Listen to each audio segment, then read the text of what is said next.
Hey, I'm Grant, Digression Bar episode 7. I'm Andrew. And I am Grant as well. So, Grant, you are a new member on this. I've been hoping to have you before, but obviously you've been out of town for 6 months. Yeah. I've been working for the American Conservation Experience. Basically, it's doing AmeriCorps volunteering through a subsidiary company. We were supposed to be doing conservation work for a lot of it, which I thought meant like ecology and stuff like that. Mm-hmm. But a lot of the time our work was spent doing like trail maintenance. So they spun it really well where, it's ecologically beneficial because if you have really nice trails, people don't walk off them and make the rest of the forest shitty. And, all right, I guess, but it's not the same as like dealing with invasive species or doing research on anything like that. So while I was out there, I was expecting one thing and I ended up getting like a really good workout, moving and lifting hundreds of pounds of rocks, moving tons of rocks a day and using pickaxes and sledgehammers and stuff, 10 hours a day, 8 days in a row. And then I get a couple of days off. So you say doing the paths is what required the pickaxe? Yeah. So what was your official title? I was a conservation, a volunteer. Okay, and what was your degree in? I always get it wrong. So my degree, I got a Bachelor's of Science in Environmental Science, which is basically an ecology degree. Mm-hmm. And then I got a minor in Environmental Policy. Okay, so is that over? Are you between jobs? Because you said it was like a 6-month thing. Oh, yeah, so actually I already have a new job lined up. Okay. Nevada, right? Yeah, I'll be going to Nevada, where I actually will be doing research for the Bureau of Land Management instead of swinging a pickaxe all day. So I'm pretty excited about that. Primarily about like sage grouse is, I believe, greater sage grouse is what we're going to be studying mostly. That'll be based in Elko, which is actually apparently the largest open air gold mine in the world, something like that. Wow. So it's like a giant pit. Okay. It's like it's not like a tunnel under a mountain or something. It's like there's gold here. Let's just dig it out, and they just like dug straight down. It's a giant hole. So it's a quarry. Yeah, basically, it's a gold quarry. Okay. It's a pit mine. That's what they call that, I guess. I feel like your job is making it sound like you just I like Minecraft. How can I make that my actual job? Swinging pickaxes. I'm making a giant open air mine. Well, okay, we're not making the mine. The mine's there. Sounds like that, or I love the idea that you would go spend 8 hours swinging a pickaxe. Finally, I can relax, and then you load up Minecraft and do the same thing. Oh yeah, I like that image, even though I know it's different. Or it's like the ecological things, like getting rid of the plants you don't need, or it's like, oh shit, I used all my wood. I need to make sure I go plant new trees so I can get more wood later. So you said you want to talk about some of your coworkers. The people that I worked with were, we got a wide variety of people that were.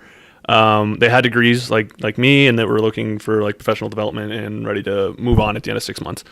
And then we also had, 19-year-olds that were trying to find themselves and they weren't really sure what they wanted to do or where they wanted to be. So they're like, fuck it, I'll do this. And then we had people with associate's degrees that were also kind of I'm interested in the environment. How can I get involved? So some of these people that were the 19-year-olds that were trying to find themselves, they were obviously less mature, and when you're living in group housing that I was living in, I had 5 roommates and 20 total housemates aside from myself. And 2 bathrooms, 1 kitchen for 20 people. And then that was one of the houses on the property. There was also a duplex behind us that each held 20 more people. So there were 60 people on one lot. So that was pretty crazy. And as you can imagine, when you don't have a lot of space, anytime that anyone isn't taking care of their mess and taking care of their own personal items, it can get really cluttered really fast and really dirty really fast. And so, yeah. So this sounds like a messier, smellier college dorm. Yeah, and only you don't even get as much privacy as you got in a dorm. Because our bathrooms had 1 toilet, 1 shower, 1 sink. So 1 toilet, 1 shower, 1 sink in 1 bathroom, and then there was another bathroom with 1 toilet, 1 shower, 1 sink for 20 people.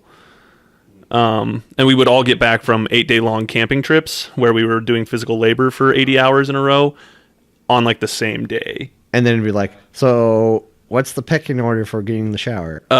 First come, first serve. So usually it would be okay, we need to get back from this project. So we got done. The earliest that we can get back is ideal. You get back as fast as you can. You unload and detail your car.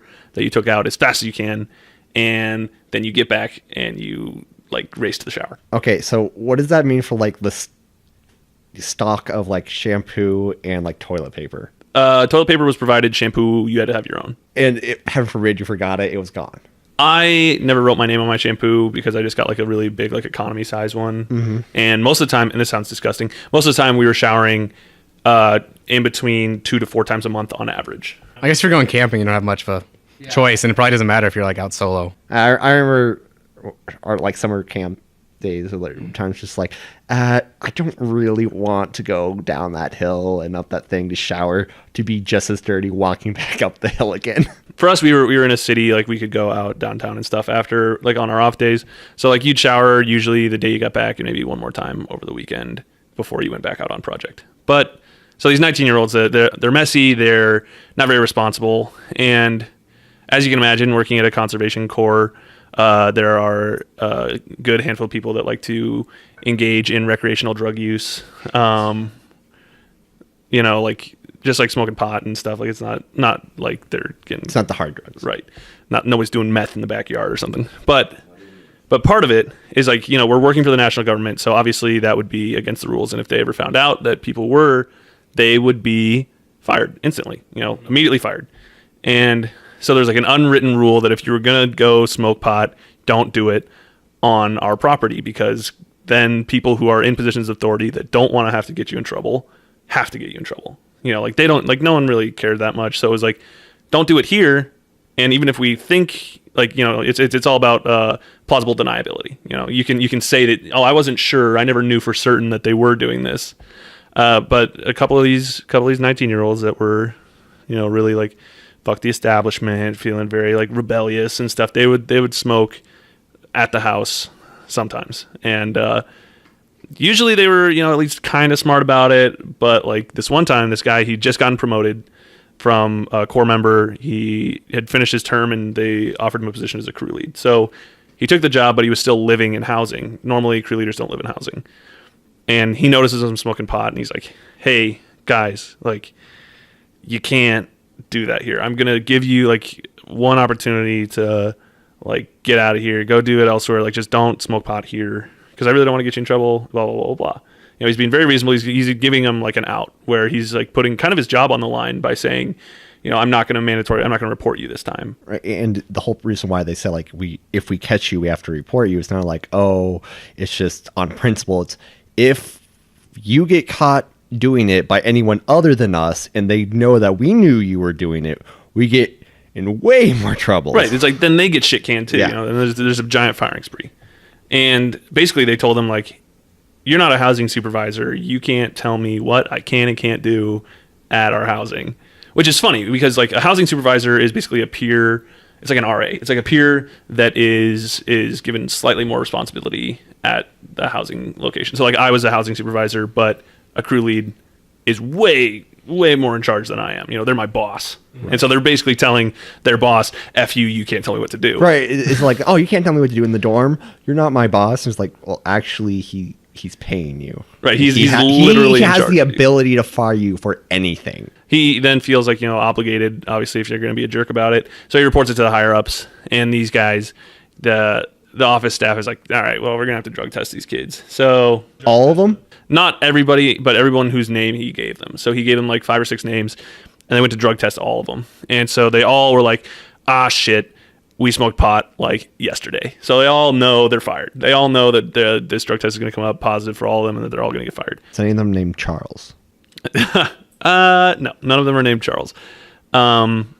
And so they start to freak out and they get really angry and they start yelling at everyone like, oh, how could you betray us like this? We were betrayed by our community, blah, blah, blah, blah, blah.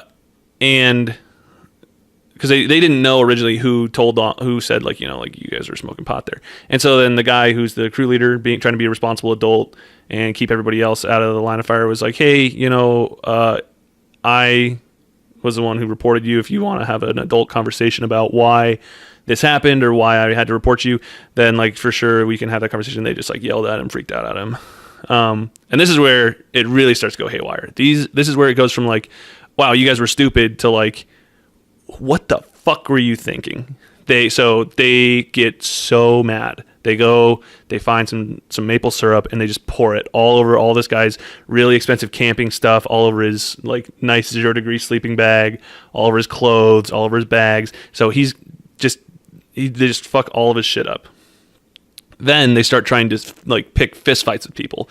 Like, one guy, he claimed he was a pacifist. Next thing you know, he's so angry he's trying to fight people.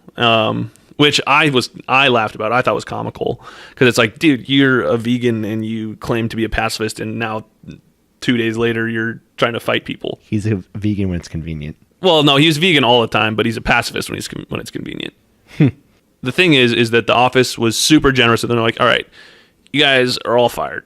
Here's the thing, you guys are all fired, but we're not just gonna like leave you to the wolves and kick you out of housing right now. We're gonna give you a couple of days to figure out where you're going, how you're getting there. And so here's where, you've got like a week to get out. And so the rest of us go on Hitch because that's our job. We leave on Monday. They'd gotten fired on like Saturday. And over the course of the week that they're there alone, they loot everyone's things. They steal people's like laundry money, any cash that was left out. All of it's stolen. People's prescription drugs were taken. They stole somebody's passport. They stole people's like blankets and like pillows and things, like anything that they thought they could get high on, use for their road trip to get out, or that they could sell. They took it all. Or with the passport, it's also just kind of fuck you. No, the passport, I have no, I guess if you knew the right person to sell it to, it could be worth a lot of money. Assuming that no one ever reported their passport stolen or, but the guy immediately, he got back from Hitch, he couldn't find his passport and immediately filed a police report. And because if his passport ever got used by someone else with a different face on it or anything, and it got back to him with having never reported it missing, that would be like a felony for him. Right. And them using it once he has reported it is a big felony on them. Yeah. They're not trying to use it. I think they would probably try to sell it to whoever, some drug dealer that they're like, somebody who's got connections. Yeah. And then they're gone. And the way that they paid to get out is they started a GoFundMe for themselves. I have a big problem with GoFundMe a lot of times is because like people, like when people use it, it's like one guy I knew in college, he used it, like he broke his phone because he was drunk and he accidentally like dropped it in a puddle of water and he broke his phone. And he started to GoFundMe to buy him a new phone, and he crowdsourced the money from his friends to buy himself a new cell phone. And it was just like, people like that, I feel like it's more the people that actually fund them. Cause like, he can say, I want money from anyone. And if anyone wants to give me money, I'll take the money, which might be kind of like a dick thing, but at the same time, it's not forcing anyone. If you're giving money to this person, you're facilitating it, and you're stupid. Well, it's and it's like, it's not like he was like, I need a new flip phone so that I can at least keep in contact with friends and family, or I need enough money to get out of the country because X, or it's like I need to get home. I don't have anything. Like I just need enough money for like bus tickets. They started this GoFundMe, and it was all fucking lies. It was like they took this really cheesy photo of like the 3 or 4 of them walking into the sunset in Arizona. So it's like this beautiful sunset. They're silhouetted, and like who took the picture? One other person, somebody else took the picture. And so then it's like the little descriptions like, now that we've gained all this experience volunteering and giving our time and giving back to the community in the Southwest, we can't wait to get back home and share everything that we've learned with our own communities, blah, blah, blah, bullshit, blah, blah, blah. And they got $600 to get home.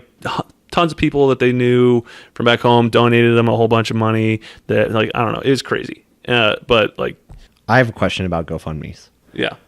What type of people are just on like GoFundMe, just like scrolling through? It's like, I have a lot of money I just want to burn. I'm just going to go scroll through all these pages of people asking for money and just spend it. Well, I think that they got it shared, like they shared it on their Facebook page.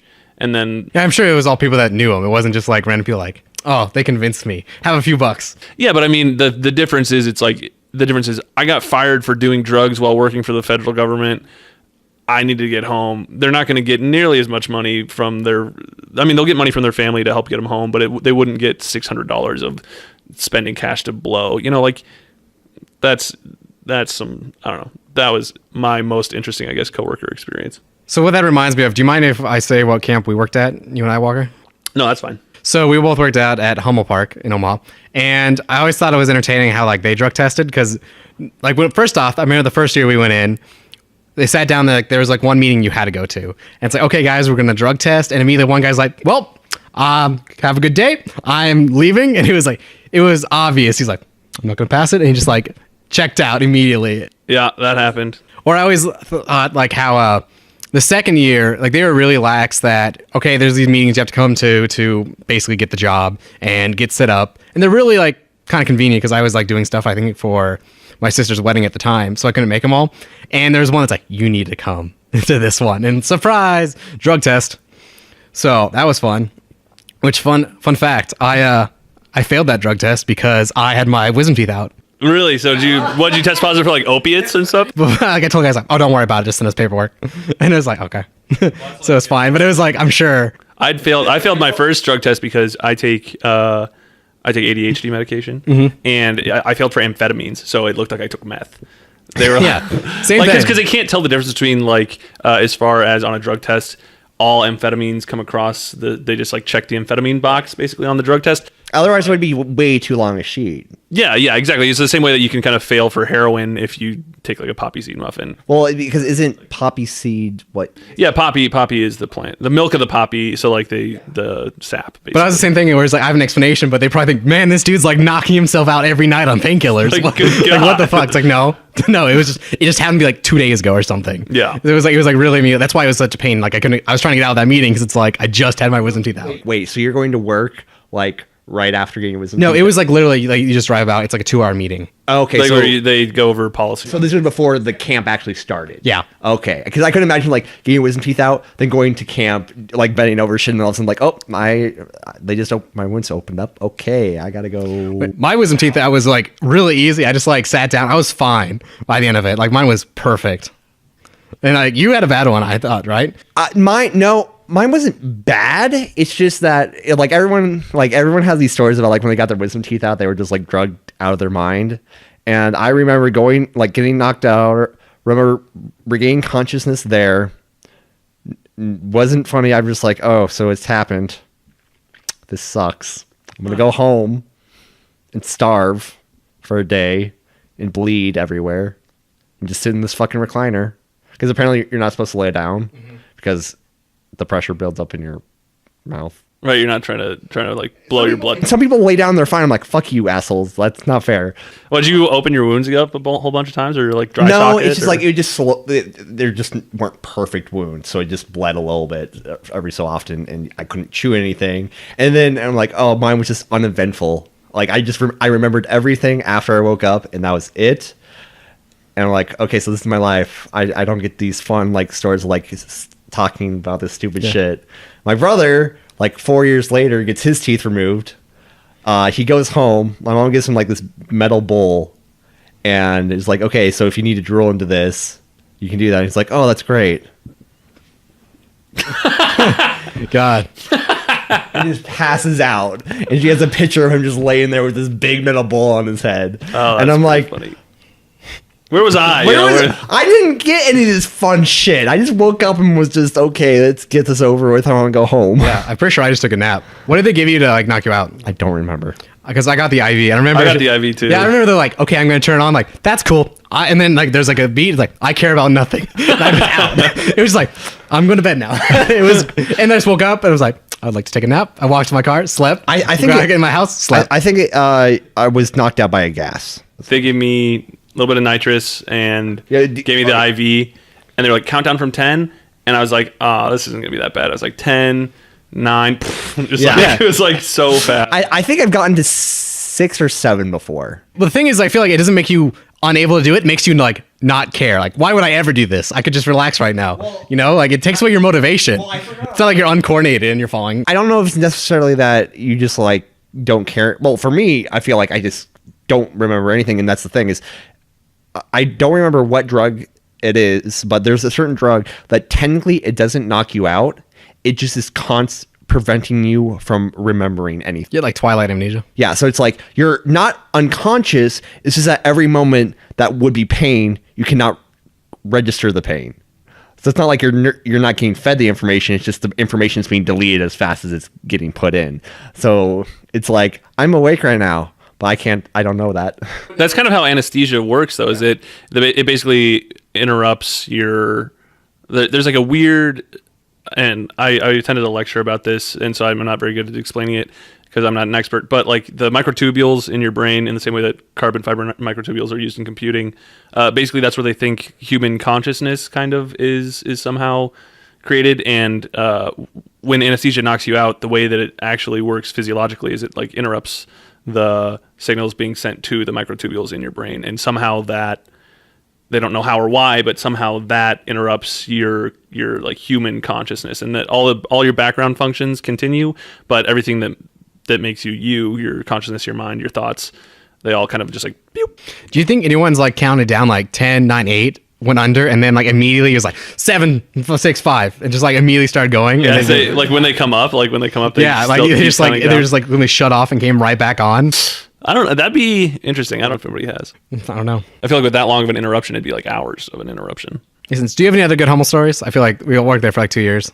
I should have Cole on for this because he's still working there, I think, this summer. I mean, other than the time where a kid came up behind me when I was like had my head under a faucet and like just like I was alone at that water station. I was certain of it. It was just like a really hot day, and I was just about to go up to my group, and the kid like comes up and like smacks me on the back like, "Hey!" And I just like, I jerk up, and we had those nice like cross piece water, like the handles on there, and I just split my head open on it. Oh God. And so we did like first aid there, and it wasn't bad enough that I needed stitches, but it was like pretty bad. I've got a scar on my head from it. I'm sure it's disoriented. And when all the kids were like asking about my head wound, we just told them all I got kicked by a deer. And they were like, no. And I was like, yes. And then like my group of kids all knew what actually happened, because like when I came up and told my co-counselor why I was bleeding profusely from my head and needed them to like bind my wound. Was it more on the back? Or no, it was on top? the front. It was like right on the up top here. of your head. Yeah. Oh, it was like right there. It was like as I came up, I looked up and I caught it on the top of my head. And so all my kids were like, yeah, he was chasing the deer through the woods. And it was like because there was a long time story with Nature Brooke, one of our coworkers, that if you caught a deer, you automatically won the Hummel Cup. Well, that was like the nature points that would supreme all, as if you wrangled a deer. But no one ever tried to wrangle a deer. You'd maybe see a deer a couple of times a week, but they would try, but that involves running a few yards and saying, I can't fucking catch this. Right, because it's running at 30 miles an hour. Like, you can't catch it. So the story was that I'd snuck up on it and had actually gotten close enough to lay hands on the deer, and I was trying to wrestle it down. Did you use lay on hands? No. Well, it was always great because you could really tell like the kids anything, because it ranged from like what, 1st grade to 8th grade. Yeah. And some of the younger kids, you just make up stuff. Like Tommy, I don't know who his coworker at the time was. He was there, and he told all his kids that he was 35, and they were like, his like coworker was his fiance. And at the end of the week, the parents would come and they'd like do a little skit show and stuff. And the parents were like, we were actually really concerned. Like, why was like a 35-year-old guy working at a camp? And they get there and like, oh, our kid's just full of shit. Obviously, this dude's like 20. Well, that's right. That's the thing, is like when you're a small child, I don't know if you ever like remember this, but like you're so bad at judging age, because age is like, oh, this person's older because they're taller. You know what I mean? So like at a certain point, it's like I'm 6'4". So as far as they were concerned, I was 40, maybe 50 years old. Like it's like, they have no sense of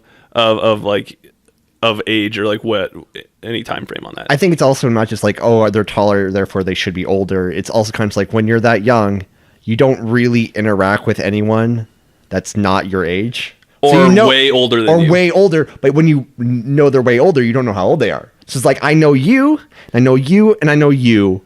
I'm not asking you how old you are, or you. You're just either old or my age. Well, especially you look at the people that are their age, they're like, 8 or 9, and they're like, all right, you're my age, you're this big. And then it's like, this kid's 14, he's like twice my size. And then they're like, and that guy's unknown age, and he's 3-4 times my size. He's got to be old as shit. I think I'm still terrible at age. Like when we work at Hy-Vee, I card everyone just because like I don't want to bother guessing. Well, I think that you have. I think you have to basically. And it's supposed to be like if you think they're under 35, you're supposed to. That was if you're under 40. Yeah, I mean, I basically just carded everyone unless it's like really obvious. Unless they're like a really old man, like Yeah, because then they just get mad at you. Like the first time guy I ever carded, they hadn't yet trained me how to do it, and they like asked for your driver's license, so I thought I had to put it in to proceed. And he was like really mad that I carded him. It's like, I don't know any other way. I'm sorry, but he was like pissed off. It's like, just give me your license. Come on, damn it. You fucked shit. Knocked over my speaker. Okay. Well, so I remember, I don't know. I've had really weird experiences with getting ID'd though. One of my friends, I've had two experiences where my friend wasn't able to buy booze when they had a legal ID and they were 21 years old. One was my friend had just moved to Arizona and he had an Arizona legal ID. And if you don't know, Arizona IDs, like driver's licenses, are good for 50 years. Wow. So the expiration date on his is like 2067 or something like that. Like, it's like absurd. It's so dumb. And so he was back in Iowa and we went to a liquor store to just buy some beers. And he was like, I got it. I'll buy them. And so he hands them the ID and they looked at it and they go, yeah, right. Good try. And just hand it back to him. And they originally tried to keep his ID because they thought it was a fake ID. And we had to go through this whole thing where we had to look up online that like, this is how long Arizona IDs are good for. Like, this is a real ID. This is legal, yada, yada, yada. And finally, the most we could convince them is to give his ID back to him and to not keep it. And like, he was trying to be like, yeah, go ahead, call the cops. Like, do it, please. Like, this will sort this out because I really need that to drive home. Yeah.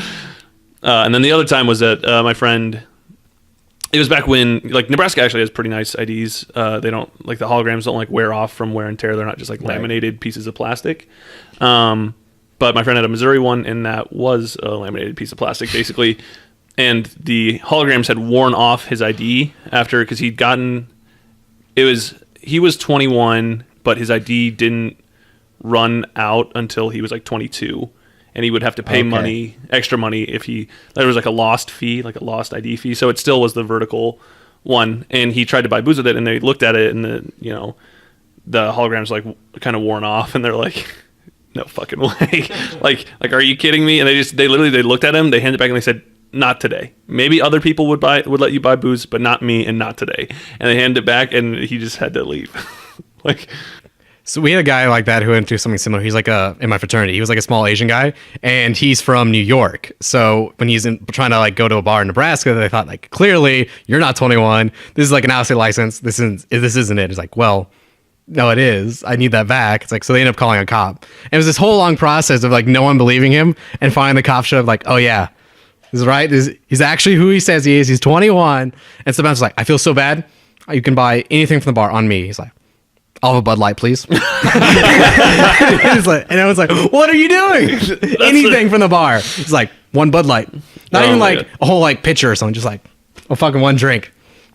But I always thought I think it was a friend of Matt's. He talked one time about when he was like 16. He looked like really old, so he got a fake ID. And he said, oh, that worked out fine when he was 16. But that was like 5 years older. And as he got older, as a 16-year-old, he looked like a 21-year-old. But when he was 20, he did not look like a 26-year-old. So he like grew out of his fake ID. I always thought that was such a weird concept to me because he's like, yeah, I don't want to get a new one this anymore. Yeah, like I don't want to get a new one because I'm almost 21. But I paid for this. I don't know. It was such a weird idea to me that he would do that. That was like in college. I like waited till I was 21 because I had people that could buy me beer and stuff, so I didn't need to get a fake or anything. And it was my 21st birthday, and I went to go buy a case of beer from like the corner store. I went in there, put the case of beer up on the thing, and they didn't ID me. And I was just like, for fuck's sake, I could have been doing this for years. I was just like, hey, today's my 21st birthday, motherfucker. Do it. Check my ID, here, fucker. You want this? You want this? Damn it. Oh, this is actually something that's, I don't recommend doing it, but unless you're really good friends with the bartender and bouncer at said bar. But I had friends that had fake IDs and were going to this bar for years. They'd been going to the bar since they were like freshmen in college because they had a fake ID that said they were 21 and yada, yada, yada. So they went for years. And then once they turned 21, the big thing to do was you'd go into the bar earlier that night with your fake ID, and then at midnight, once you turned 21, you would leave the bar, and then you would walk back up to the bouncer, and you'd hand them a different ID that said you were 21 because it was a real 21 ID, and everybody inside knew it was it became like a thing at this bar if you were friends with like the bartenders to be able to do that. But Wait, so you had to show them your ID on the way out? so when they went into the bar at like 10, let's say, they'd use their fake ID to get in. Okay. And then they would, at midnight, they would leave the bar. And come back. And then they would come back to the bar and they would hand the bouncer their real ID. So they would walk outside, do a 180, come back, hand them the new ID, and the bartender would just be like, fuck you son of a bitch. Like, I should kick you out. I should kick you out of here. I should ban you from this place. All right, so you playing anything recently, Grant? Or you been busy? I thought you were going to take your PS3 or anything out there. I took my PS4, but did you have it stolen? No, it was this whole big deal to play it every time because I had like a nice like 28-inch like flat screen and my PS4, and my house actually didn't have a TV in it. So every time that I played, I would keep it in my car. I would take it out of my car and I'd set it up and I'd play it for a couple hours, and then I would put it back in my car. So it's like every time that I got it out, it would be like somebody else would walk in that had never seen the fact that I had this before, and they'd be like, "What the fuck is this shit?" And they'd be all mad because you've been holding out. Because I've been holding out, and I would just put it back and lock it in my car and park my car somewhere else. But yeah, so that's kind of how I did. I've been playing. I did get Horizon Zero Dawn, which I've kind of been on a little bit of a break from because on the Steam summer sale I got Total War Warhammer, and I've been playing that actually quite a bit.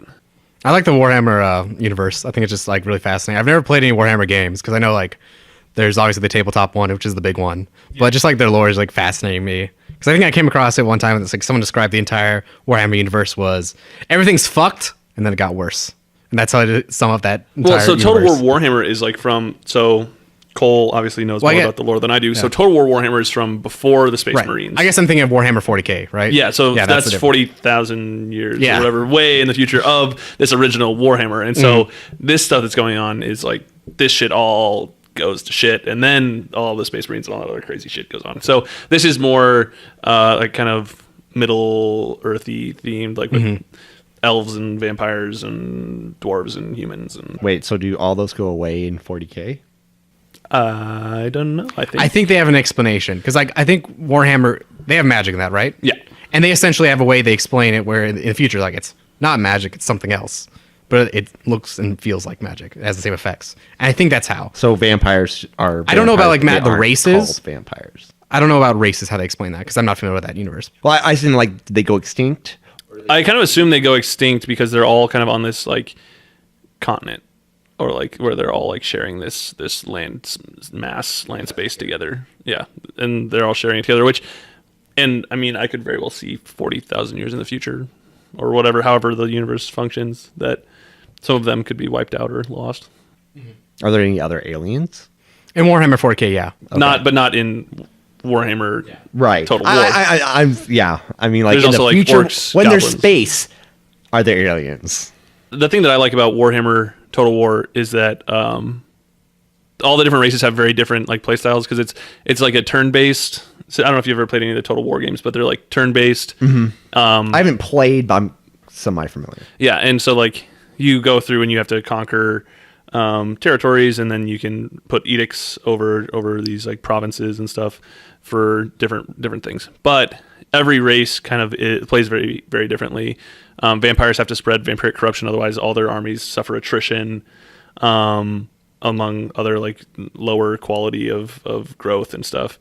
And then like goblins and orcs don't actually have any like long-term settlements. They like go somewhere and they raise it, and then they leave and they go, and you gain this territory by like setting up like a camp there, but it's not in the same way that like your camp moves with you. And the same with there's like beastmen and chaos warriors and stuff like that, and a lot of them have very very different playstyles. Like dwarves, in the way that you would expect dwarves to play, it's like very sit and wait and fortify and branch out slowly and all this kind of stuff. And it's, I don't know, I think it's very interesting the way that there's very different playstyles with all of the very different races and armies. They all have very distinct flavor and flair. Whereas sometimes in Age of Empires, I found like these are the same. You know what I mean? Like it's like I felt like there was a lot of like passive stuff. Like, okay, you get this technology kind of cheaper, and you have one unique unit. But other than that, they're all kind of the same. right, like vampires. They have like all these vampiric units that are completely different. They're all they're only melee other than they're like spellcasters. You know, so they like when you're like doing a battle, it's like you've got these zombies and zombie dogs and all these other things, but it's like you have no range. You literally just like Wait, the orcs have zombie dogs? no, the vampires. Oh, okay. I'm sorry. They like raise dead. They're necromancers and stuff. Right. But it's like they, you know, that's them, and then like humans have like a lot more cavalry and just like all kinds of stuff where it's like your units are and your army composition is very, very different for each one. Okay. Do they have archers?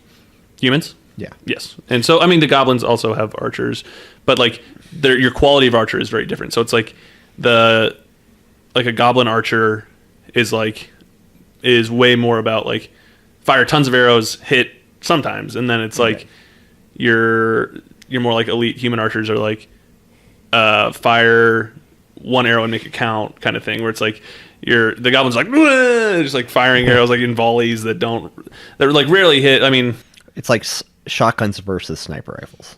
kind of, yeah. Is the Total War series, is that the one that people will do like really crazy simulations with? Yeah, Because it's like super in depth. Yeah, because you can go in and you can control your army and do your own. Unless you're talking about also, there's super realistic battle simulator. No, I think that's the one that's like, because that's like silly, right? Yeah, it's not. It's like Goat Simulator. Yeah, I guess that'd be a better way to put it. There's like a great one that made me GIF. Like, what was it? Totally Accurate Battle Simulator is the one that maybe you're thinking of. Maybe not. No, there's the one I'm thinking of. I don't know what the GIF is. I'll have to find it. It's something like that where they basically pit the Roman army. It's like a ton of legionnaires or something against like one chicken.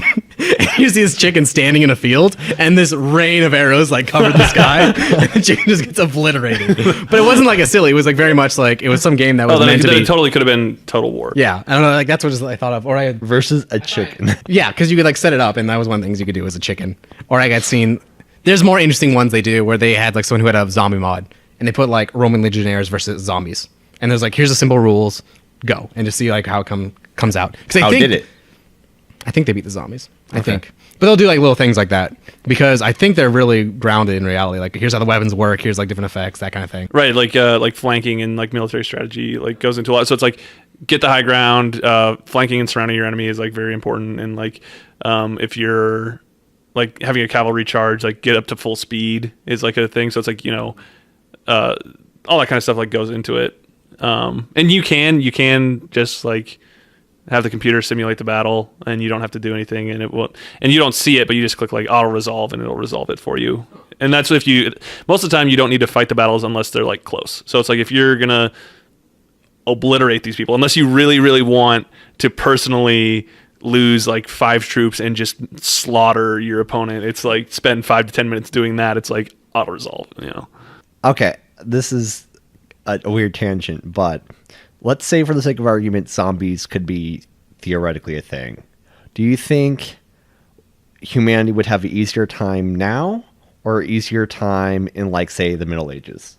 I think that depends. I think you could make the argument that even if you lose the Middle Ages, people would be so like dispersed. You know, it's not going to be like a worldwide thing. Yeah, or even when it, like traditionally the theory about fighting zombies is it's very methodical close hand combat. Like you just go off and just like do things over. I feel like in the Middle Ages, more people are just trained to do that. It's like this is how we do things anyway. Are you talking about fast zombies or slow zombies?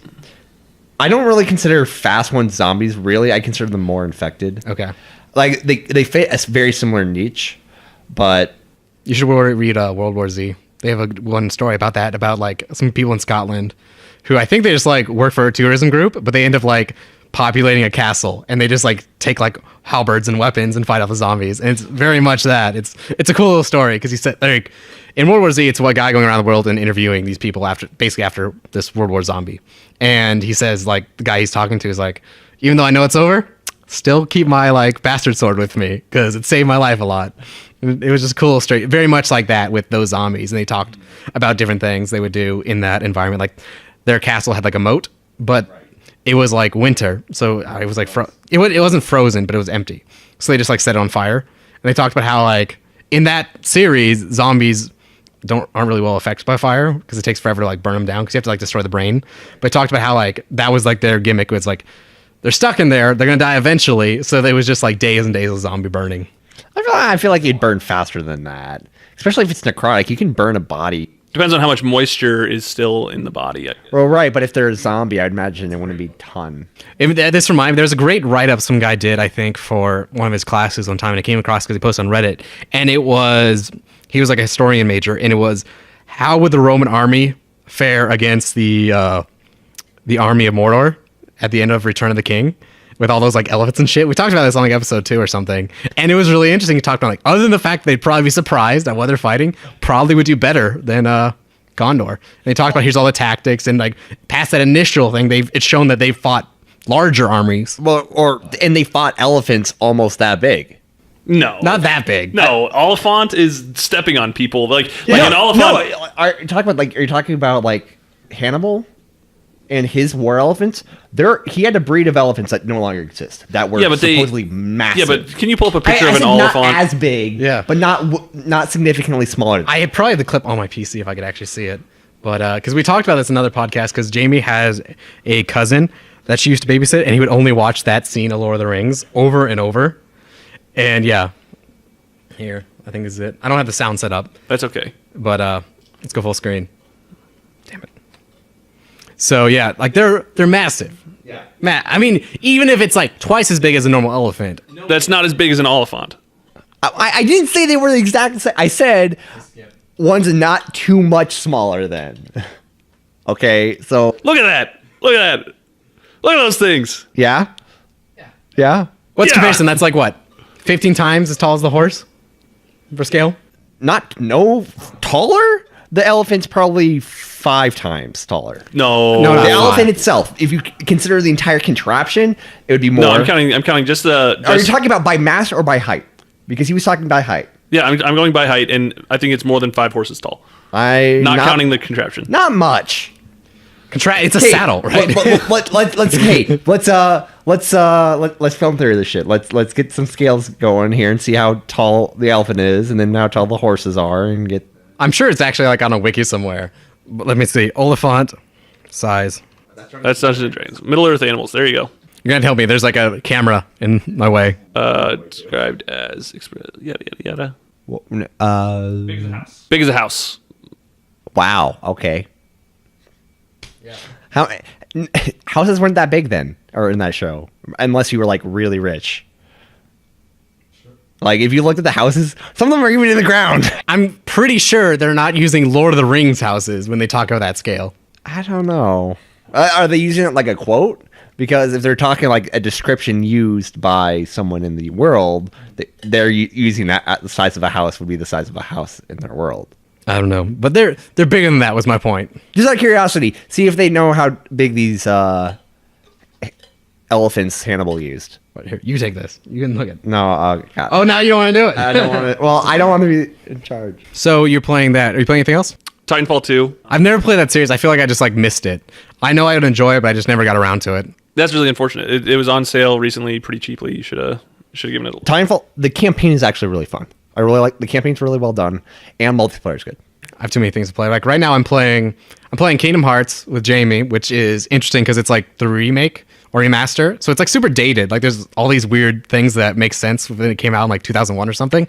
But also like, I don't know. Are you familiar with like what Kingdom Hearts is? Yeah, it's like a Disney PlayStation. It's crossover Disney kind and of. Square. So literally I did a boss fight where I was fighting Cerberus from Hercules with Cloud and Goofy. And it's just like, is this a real game right now? This is like a fan fiction I'm fucking playing. But it works. It's neat. It's just a little clunky because it's old. But I'm enjoying it. I cut off. I can't see shit. Oh, here, I'll take it for you. I need to work this out. We got this. I have a TV in front of us that I use to, like, if we ever need to like look up stuff. But it's a little clunky to use. Like when I knocked off my speaker earlier, it was basically because if this completely goes to sleep, it has this issue where it will like turn the screen off and then it'll move all the windows over to my other monitor, and I don't know where any of them are. You undid it. I thought you wanted me to go back. I thought you were giving up. No, it's like it's not sized You right. wanted It's cut to- off. you wanted No, to that's because the resize TV's too big. Oh, It's like you can't see this, but like the TV has like a little window that's covered up by the edge, and that's why you can't scale this. Oh, is because actually the okay. screen's bigger than what you see. So Why do they do that? Oh, there's that's gonna be- awful. yeah. Why do they do that? it's just a thing that TVs do. I don't. It's a thing. Like if you go into my like editor, it'll show you like this is the full frame. This is if you watch it in a movie theater, and this is where you watch it in a TV. It's like known. It's like it has a term. Like if you're like TV safe, if you're title safe, and then the full frame. And that's just like a thing. That is for some reason a thing. I don't know. Well, they should fix that. They should. Well, it's also this TV's actually old. I would love to get a new one.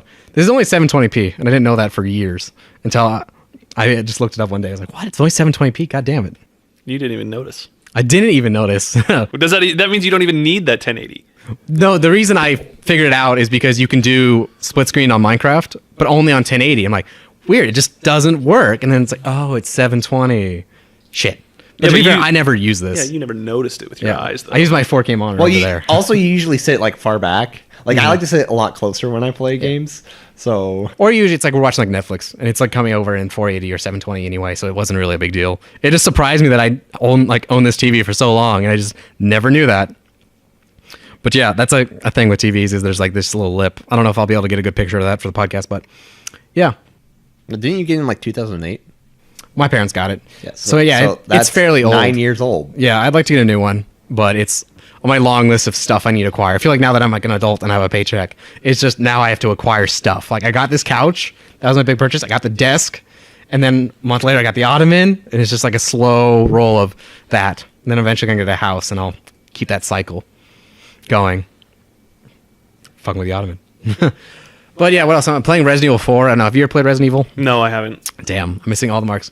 It's fun. I'm basically doing a little Let's Play for the channel because I enjoy slow horror games. It's been fun. And it has zombie dogs in it as well. They're not zombies. They're very clear. Not zombies. They just act like zombies. Are they There's an poodles? interesting thing about zombies and the way that they've changed in popular culture, because zombies were like originally part of like voodoo, like the voodoo religion, and they were completely mystical in nature. And Well, what is it? It's like they started in voodoo, and then after voodoo, they were like magical in nature. well, no. That's the whole point. Was they were the fact of making them was the mystical part, not their existence. Right. What it was in voodoo, and it was a form of enslavement.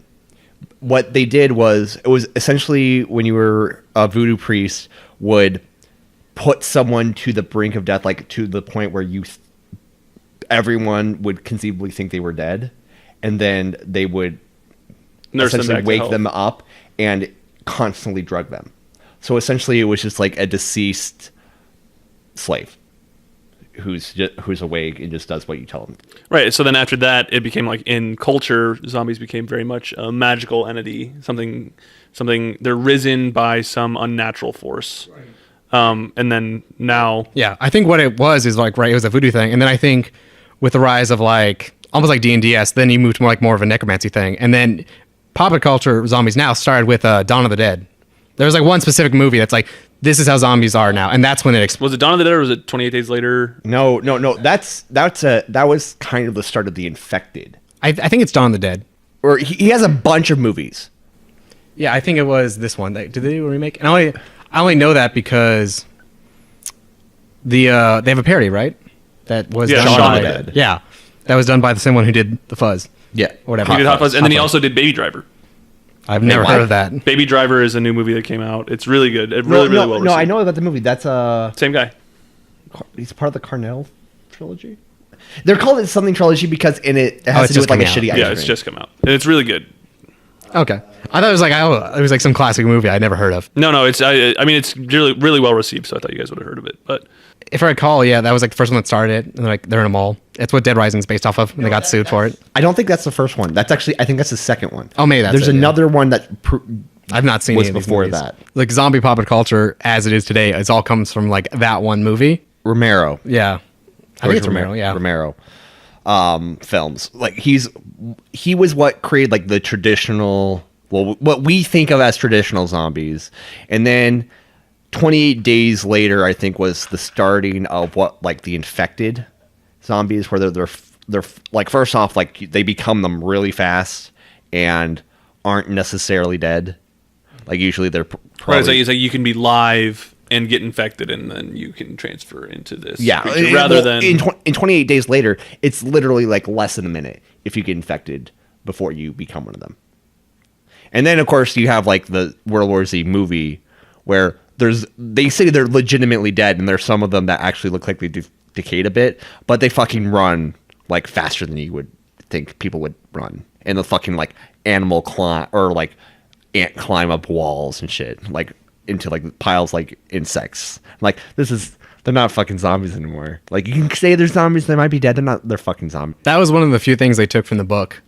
Except in the actual book, it wasn't so much a case like they would climb on top of each other. You just had this issue where they have a mechanic where whenever a zombie sees a human, they like scream.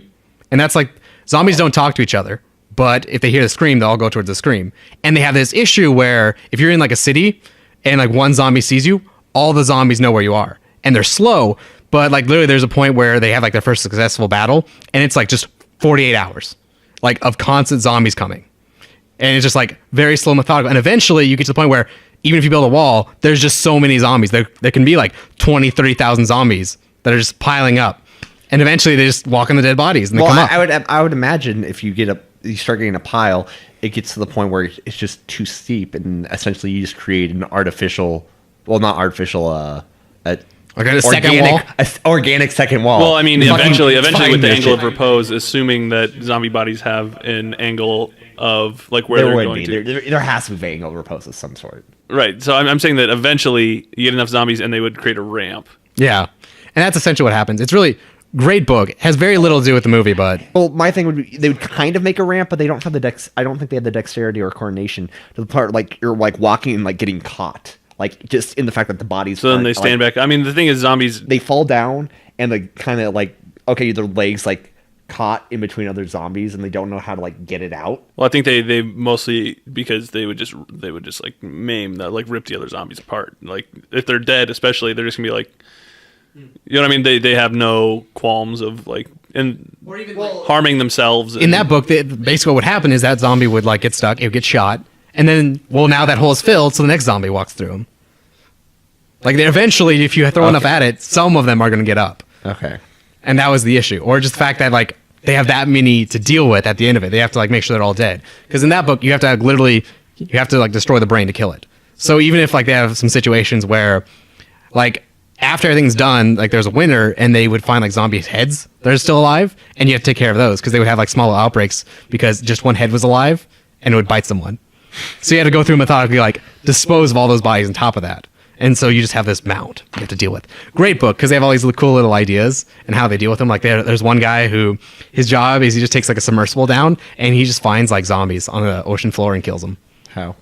He has like a little arm. Yeah. Oh, okay. So just Kills, and he has a whole thing about he basically India and Pakistan get in a nuclear war in that due to some circumstances. And so the way he finds them down there is because that's where he is. He's off like the Indian coast. Is he just looks for radioactive zombies. Because they're not killed by the radiation, but it lets them find them. It's really interesting. Yeah. Okay. Yeah, like a ton of like really cool little stories are in that. 'Cause that's all it is. It's just like funny little stories. But totally recommend it. Walking Dead, I think, has a lot of similar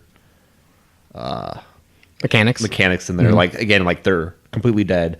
Also, like the head. Like there's like especially in the show, there's a part where like one antagonist after season 3 or like season 3 and onward, there's an antagonist until he gets defeated. How like one thing like he's running this town kind of. And they call him the governor. And there's a part like his daughter's like infected, but he like keeps her just like locked up because he doesn't want to kill her. But there's a room he goes into when he wants to be alone. Like he also has his daughter in that he hides in a cupboard. He just sits in this like recliner and he just has a wall of fish tanks with zombie heads. Huh. And they're all still. That's cool. What I always thought, I haven't seen a ton of Walking Dead, but the thing that defined it for me was everyone's infected. So Yes. if you die, you will become a zombie. That's just part of it. Yeah. No matter what method of. So like you get a flu and die, you sick, you're going to turn into a zombie. You need to be put down. I think with season 4, there's a part where they're in a prison and there is a really deadly illness that a few people start getting, and when they start dying, they become zombies. And there were some like ethical things like if they get sick, is it better just to like kill them right away and then burn their bodies instead of letting them maybe stick it out or not stick it out and become zombies. All right, so let's get off the stuff. What are you playing? Well, since we're all going around, I feel like you always play different games.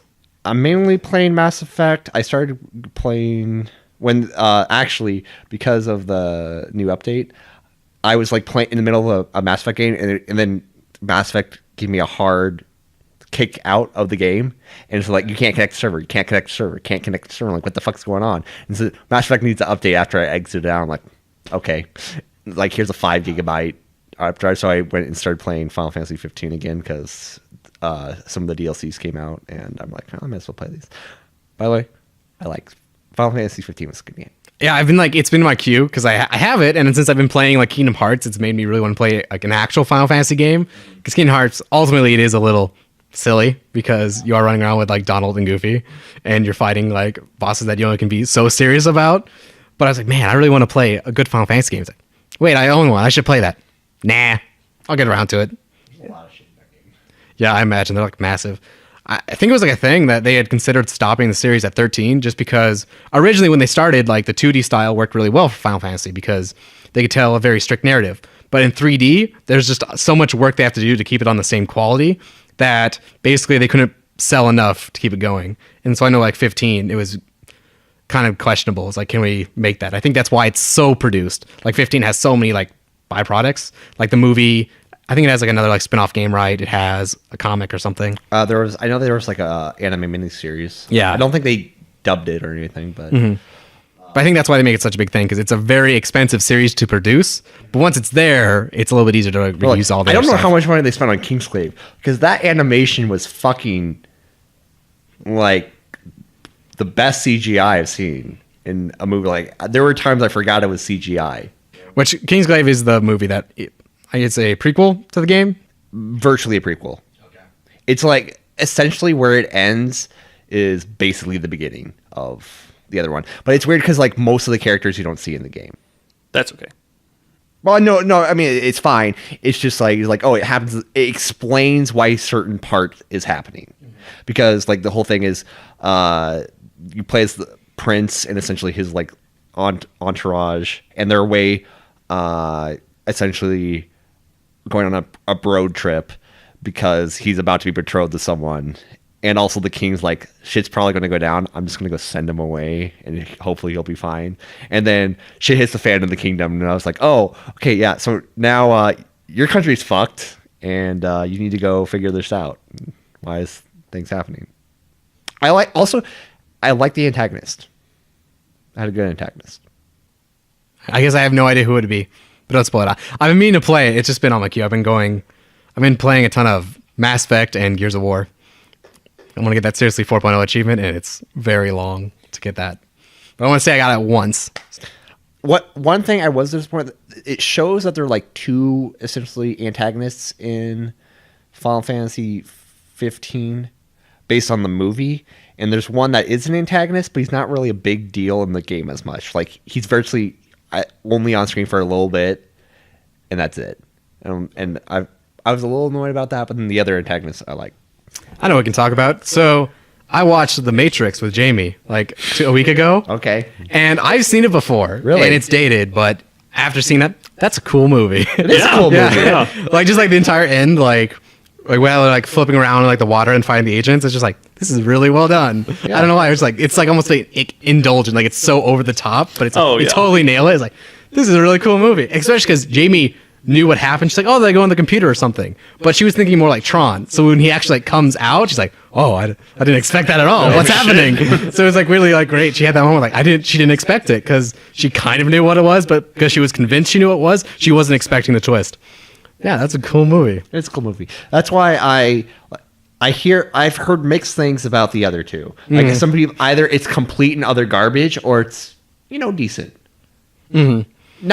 I haven't heard really any, these are really good movies. It's like, they're okay. And then other people are like, it's utter garbage. What the fuck is this shit? Yeah, I've been meaning to go watch them. I'll see if I got them on Amazon. I might watch them with Jamie just to say I saw them. But yeah. Actually, I think a film theorist said something about this, that he's supposed to be like the one or whatever. Uh-huh.